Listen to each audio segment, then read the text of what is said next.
तो शोभित आज हम करेंगे फैक्टर्स अफेक्टिंग इंडियाज क्लाइमेट।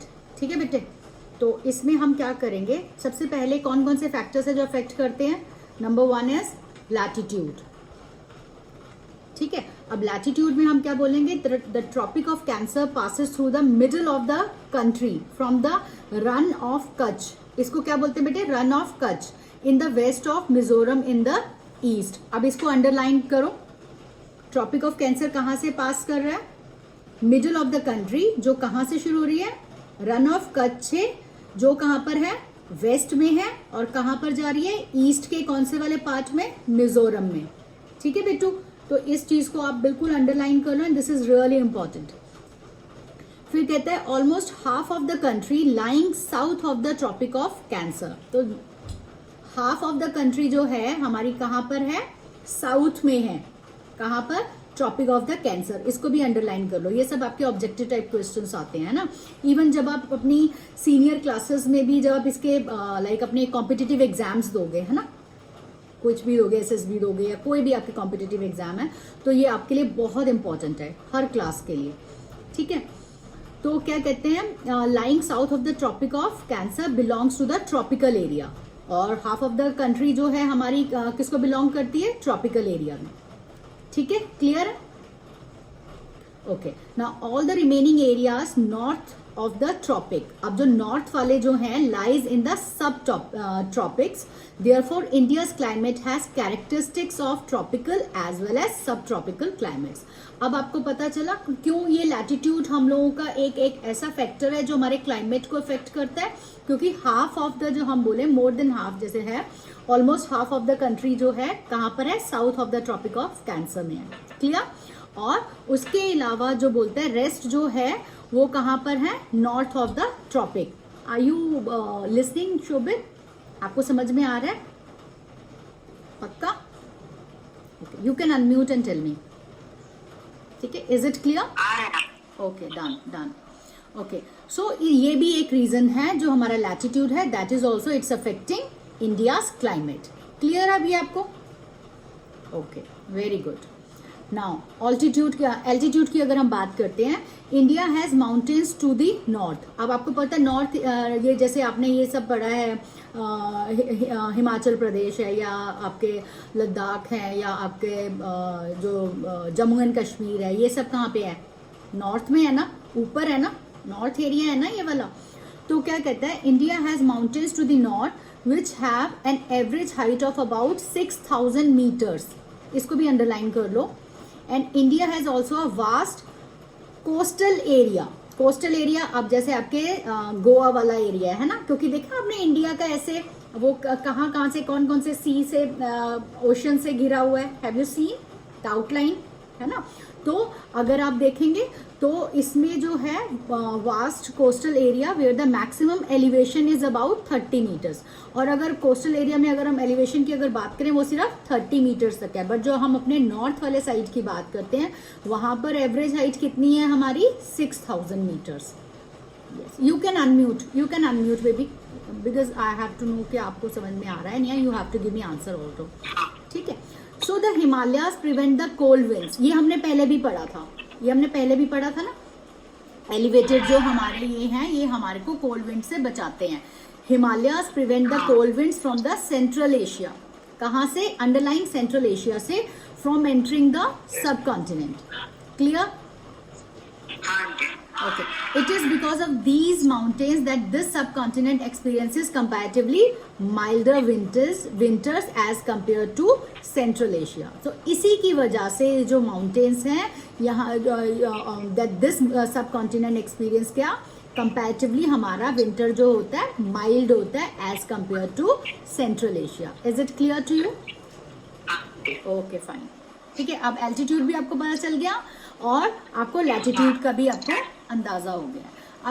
अभी एक और फैक्टर है, प्रेशर एंड विंड। ये हमने पहले जो था सिर्फ एक, हमने इसके बारे में सिर्फ एक वर्ड पढ़ा था, प्रेशर एंड विंड, बट हम इसको डिटेल में पढ़ेंगे। ठीक है, सो कहते हैं कि the climate and associated weather conditions in India are govern by the following atmospheric conditions. अब वो कंडीशंस क्या हैं, pressure and surface winds, number 1, number 2 upper air circulation. Number 3, western cyclonic disturbances and tropical cyclones. Please इन तीनों को बेटू अपने आप याद करो, ये बहुत बहुत इंपॉर्टेंट है. कौन सी एटमॉस्फेरिक कंडीशंस मैंने 3 बताई हैं? Pressure and surface winds. हाँ जी. Number 2, upper air circulation. Number 3, western cyclonic disturbances and tropical cyclones. Very good. अभी तीनों याद हो गए होंगे आपको, है ना? Okay. Now India lies in the region of north easterly winds. अब इंडिया कहाँ पर लाई कर रहा है? कौन से रीजन में? Of yes, north easterly winds में. And these winds originate from the subtropical high pressure belt of the northern hemisphere. Yes. अब आपको दोबारा से इसको रीड करेंगे हम कि एक सेकेंड बेटू, मेरा वो पेज ही मैंने कहाँ पर कर दिया, क्योंकि मुझे अपना ये उसमें से करना पड़ता है आपके पीडीएफ में से, है ना. I don't have a book. So ये क्या कहते हैं कि दीज विंड्स, ये विंड्स कहाँ से ओरिजिनेट हो रही हैं? From the sub tropical high pressure belt से. और वो कौन से एरिया में है? नॉर्दर्न हेमिस्फीयर से. तो इसको भी अंडरलाइन कर लो. This is also very very important. ठीक है. अब ये कहते हैं कि they blow southwards get deflected to the right due to the Coriolis force. ठीक है. ठीक है. Okay. They blow southwards get deflected to the right due to the Coriolis force and move towards the equatorial low pressure area. Generally these winds carry little moisture as they originate and blow over land, and therefore they bring little or no rains. Hence India should have been an arid land, but it is not so. अब आपको अभी देखो कितनी अच्छी इन्होंने कितना important हमें बात बताई है. कहते हैं ये जो क्या कहते हैं ब्लो आ रहे हैं साउथवर्ड से, ये डिफ्लेक्ट हो जाते हैं कौन सी जगह पे? Right, to the right. Why? Because of Coriolis force. And ये कहाँ पर मूव करते हैं? Move towards the equatorial low pressure area में चले जाते हैं. और इन्हीं की वजह से जो है, जो विंड जो कैरी बहुत कम मॉइस्चर लेके अपने साथ चलती हैं, वो ओरिजिनेट करती हैं एंड ब्लो ओवर लैंड. और उसी की वजह से जो है वो उसमें पानी आता है. ठीक है. देयरफॉर दे ब्रिंग लिटिल और नो रेन. इसीलिए जो है बहुत कम या नई रेन होती है. बट इसकी वजह से इंडिया को तो एरिड लैंड होना चाहिए था. एरिड लैंड मतलब, एरिड लैंड क्या है? राजस्थान का लैंड को क्या बोलते हैं हम? एरिड लैंड बोलते हैं ना. सैंड वाला लैंड जो होता है, बंजर जो होता है, मतलब. ठीक है ना. सो अब ये ऐसा क्यों नहीं होता? अब आपको एक वर्ड आया बेटे, कोरियोलिस फोर्स. अब आपने मैम से पूछा ही नहीं, आंटी से पूछा ही नहीं, आंटी कोरियोलिस फोर्स होता क्या होता है? होता क्या है ना? नहीं, पर इधर है इसलिए नहीं पूछा. अच्छा, तो आप रीड करोगे इसको? पूछो फिर, आप रीड करो फिर इसे. Coriolis force and apparent force caused by the Earth's rotation. हाँ, और ये किसकी वजह से होती है? अर्थ की रोटेशन की वजह से होती है ये वाली फोर्स. ये सबसे इंपॉर्टेंट है. Please underline this. ये आपके कॉम्पिटिटिव एग्जाम्स के लिए भी बहुत इंपॉर्टेंट है. ठीक है. And Coriolis force is responsible for deflecting winds. इन्हीं की वजह से डिफ्लेक्ट करती है हमारी विंड. कहाँ पर? Towards the right in the northern hemisphere. ये सेम लाइन हमने ऊपर पढ़ी है और यही सेम सेंटेंस हम अभी पढ़ रहे हैं. And towards the left in the southern hemisphere. इसीलिए इसको हम क्या बोलते हैं? Ferrel's law. This is also very important. ये क्वेश्चन आता है कि व्हाट इज फेरेल्स लॉ. ठीक है. ठीक है. अब हम बोलते हैं the pressure and wind conditions over India are unique. अब वो बहुत ही अलग है, क्योंकि कहीं पे प्रेशर ज़्यादा है, कहीं पे विंड ज़्यादा है.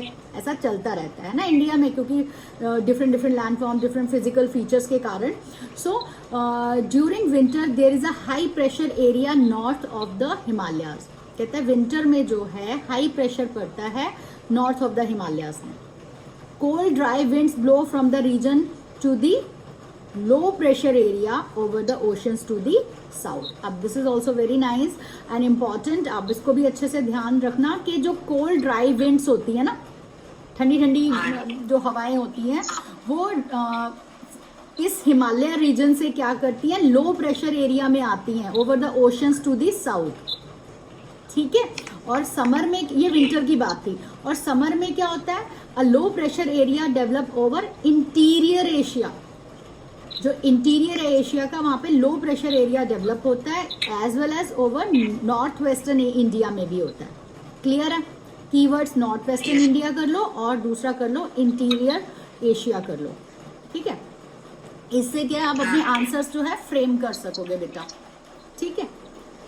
अब कहते हैं this causes a complete reversal of the direction of winds during summer. ये देखो हमने रिवर्सल ऑफ डायरेक्शन पढ़ा था ना पिछले वाले उसमें भी, रिमेम्बर लास्ट जो हमने लेक्चर लिया था उसमें हमने पढ़ा था.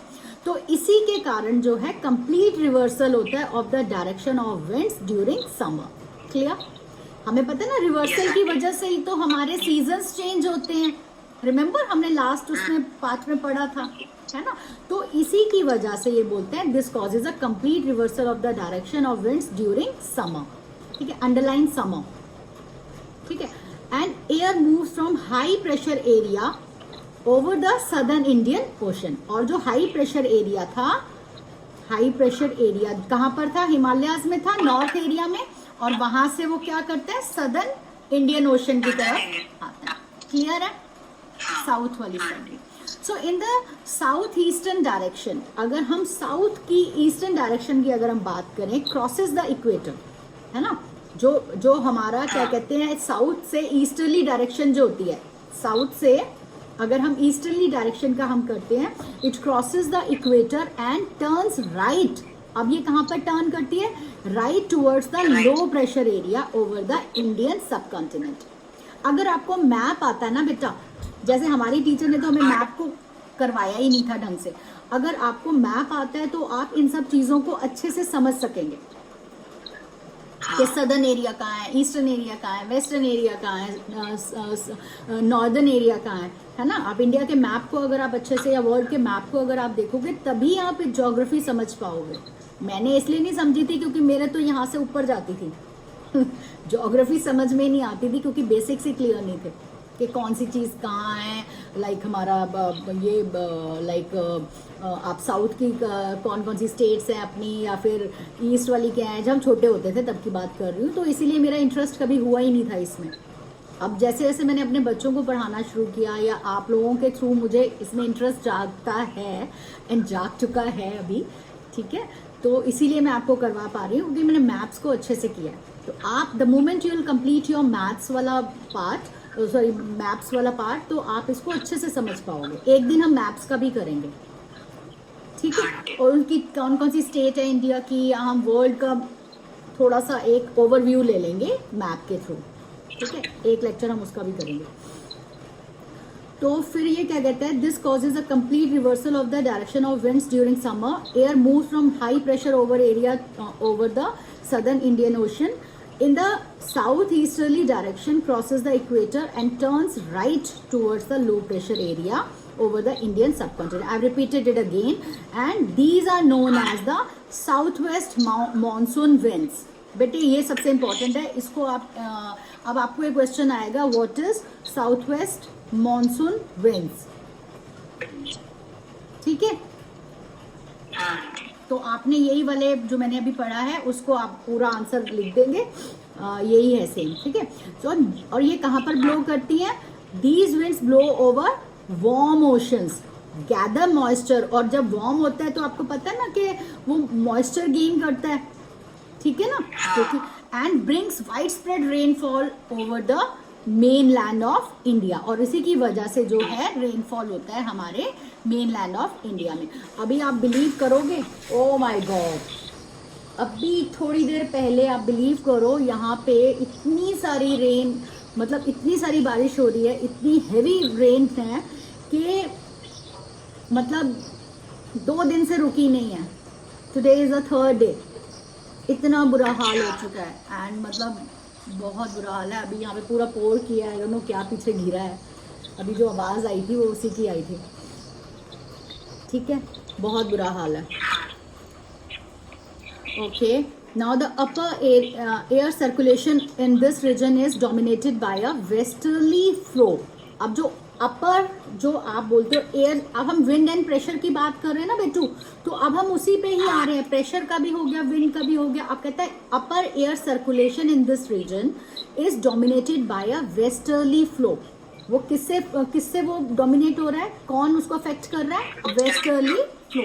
An important component of this flow is the jet stream. Underline jet stream. What is jet stream? An important component of this flow. Yes, अभी ध्यान से सुनो, जेट स्ट्रीम होता क्या है? These are a narrow belt of high altitude over 12,000 meter westerly winds in the troposphere.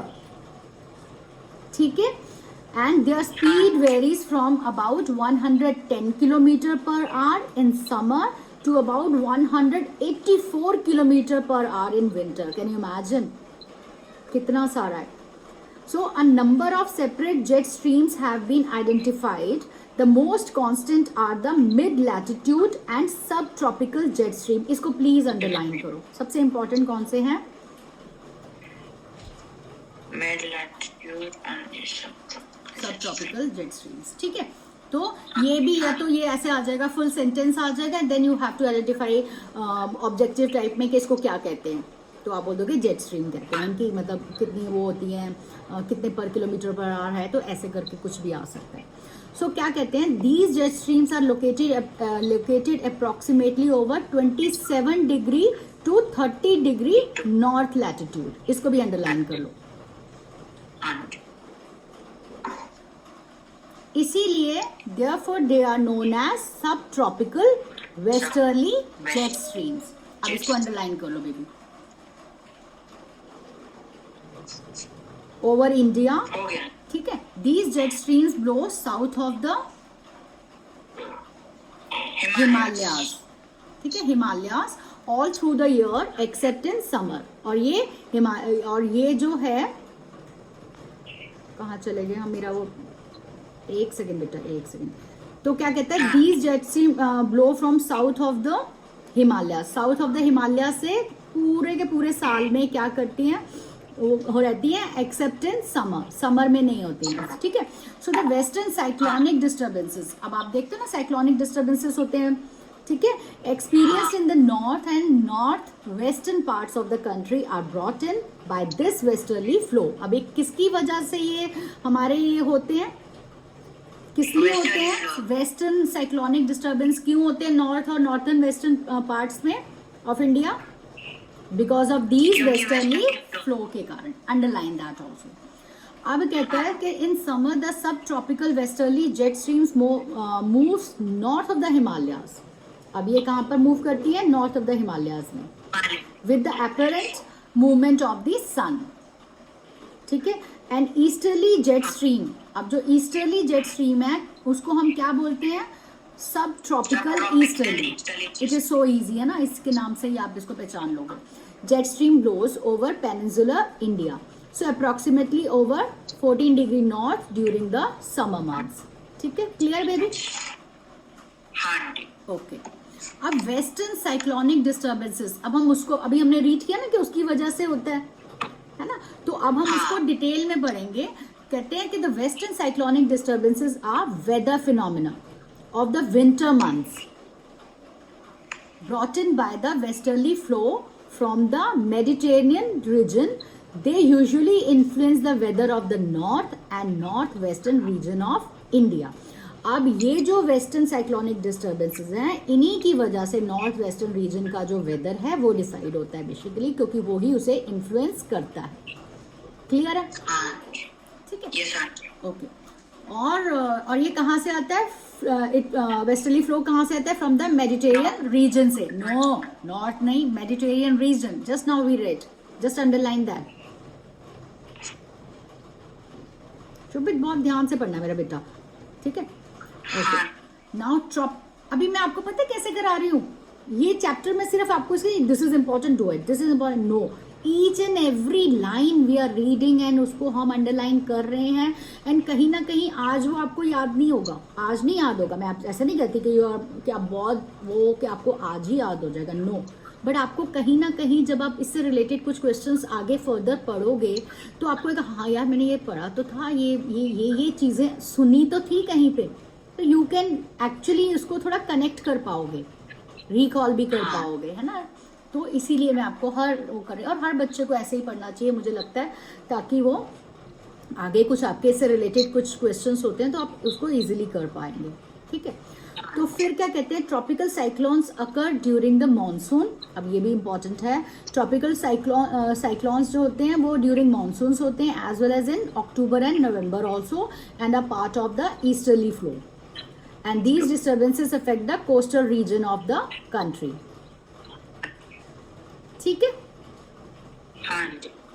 Okay, now the Indian monsoon, Indian monsoon कैसे, now the Indian monsoon, अभी monsoon season चल रहा है और हमारे यहाँ पर तो नॉर्थ साइड में तो बुरा हाल है, साउथ, आपके साउथ में अभी नहीं है इतना, अभी आज आपके यहाँ पे बहुत बारिश हो रही है क्या? नहीं, अभी तो धूप है। अभी धूप है आपके यहाँ पे, और हम जहाँ पर हैं वहाँ पर इतनी भयंकर बारिश हो रही है, ठीक है। तो the Indian monsoon, the climate of India is strongly influenced by monsoon winds, ये किसकी वजह से होता है? Climate of India strongly, monsoon winds. So the sailors who came to India in historic times were one of the first to have noticed the phenomena of the monsoon. They benefited from the reversal of the wind system. बेटू बार बार यही keywords आ रहे हैं आपके, reversal of the wind system, देखा आपने, तो इसको underline कर लो। Who noticed first? Who noticed first? Sailors who came to India in historic time. क्या उन्होंने नोटिस किया कि phenomena of the monsoon, and उन्होंने उससे बेनिफिट भी लिया from the reversal of the wind system as they came by sailing ships at the mercy of winds, ठीक है। The Arabs who had also came to India as traders name this seasonal reversal of the wind system monsoon. ये देखो आज हमें कितनी अच्छी चीज पता चली है शोभित की वजह से, शोभित ने हमें इतना बड़ा ज्ञान दिया है। शोभित, मुझे भी नहीं पता चलता कि ये जो अरब्स आए थे इंडिया में एज अ ट्रेडर व्यापार करने के लिए, उन्होंने इस सीजनल रिवर्सल को नाम दिया, ऑफ द विंड सिस्टम को नाम दिया मॉनसून, ठीक है। हाँ, देखो अराइवल ऑफ मॉनसून हुआ है, बच्चे कितने मस्ती में है इस फोटो में, देखा आपने।